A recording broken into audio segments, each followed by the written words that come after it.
Bonjour à tous et à toutes, j'avais envie de vous partager cette vidéo à propos de mon livre Déposer les armes que je vais sortir bientôt, c'est-à-dire le 15 août prochain, et de vous raconter un peu l'histoire de ce livre, de comment ce livre est rentré dans ma vie, parce qu'il est rentré dans ma vie de façon assez inattendue.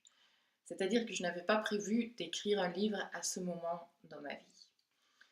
Donc certains d'entre vous le savent déjà, mais il y a un peu plus de 2 ans, Jean-Baptiste et moi, Jean-Baptiste qui est mon mari, on avait décidé de partir en voyage et de vraiment nous laisser guider par notre boussole intérieure, par notre cœur, notre intuition, de laisser derrière nous tous les acquis qu'on avait déjà, tout ce qu'on avait appris, nos sécurités, nos repères, et de partir vraiment dans l'inconnu. On sentait qu'on en avait besoin pour approfondir notre chemin spirituel, un chemin sur lequel on était déjà, et aussi pour découvrir de nouvelles clés. Mais c'était assez vague à l'époque. Pendant ce voyage, à un moment donné, on arrive en Écosse. Alors l'Écosse, c'est un pays très fort. C'est déjà un pays magnifique. Spirituellement et énergétiquement, c'est un pays très fort. Mais même sans ça, la nature est tellement présente que chacune qui va, le pays fait quelque chose.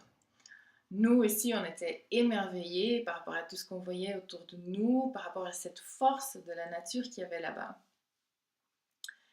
Et à un moment donné, quand on était en Écosse, on était sur la petite route avec notre minuscule voiture de location. Il pleuvait très fortement, il pleuvait vraiment des cordes. Et à un moment donné, ça devenait vraiment trop dangereux pour continuer la route. Donc on s'est dit, bon, ok, on cherche un lieu pour s'arrêter. Et à ce moment-là, à notre gauche apparaît une petite église au bord d'un lac. Donc en soi assez pittoresque.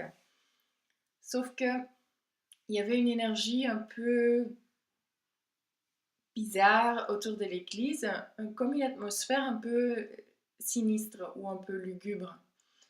Euh, Ça faisait un peu penser à une scène d'un film de Stephen King. Bon, notre curiosité était quand même piquée, donc on s'est arrêté, on a décidé d'aller regarder dans l'église.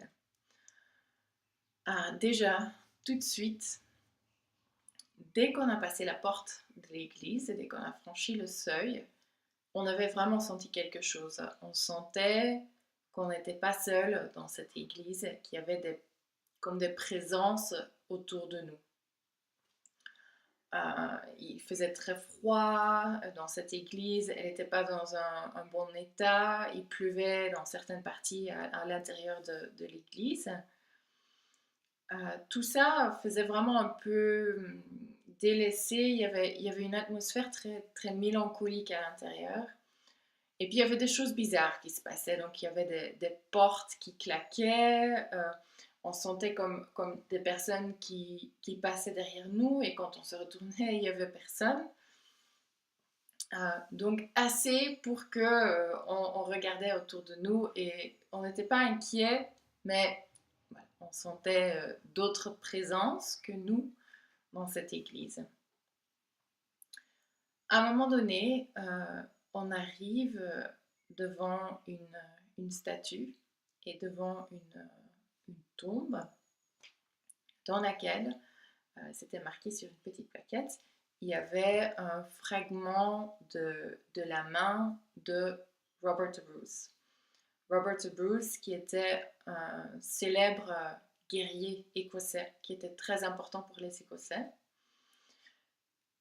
Et apparemment, il y aurait voilà, cette relique de cette personne dans cette église. Là, on ressentait vraiment quelque chose très très fortement. On sentait vraiment que quelqu'un voulait nous adresser la parole. Donc, à un moment donné, on s'est posé et on a écouté en fait de ce qui voulait s'exprimer.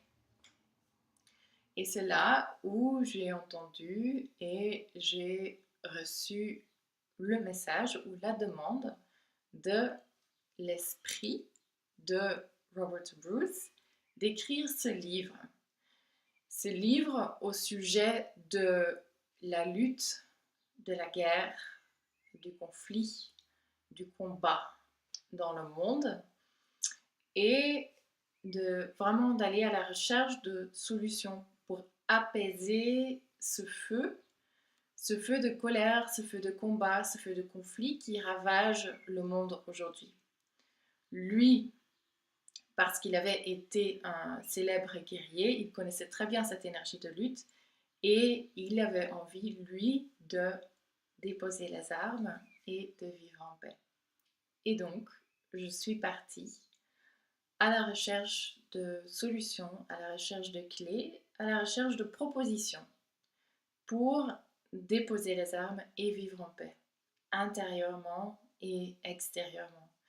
Et pour moi, l'écriture de ce livre était vraiment le début d'une grande aventure intérieure et extérieure, et surtout un grand travail sur moi qui m'a complètement transformée et qui a complètement approfondi et transformé ma philosophie de vie.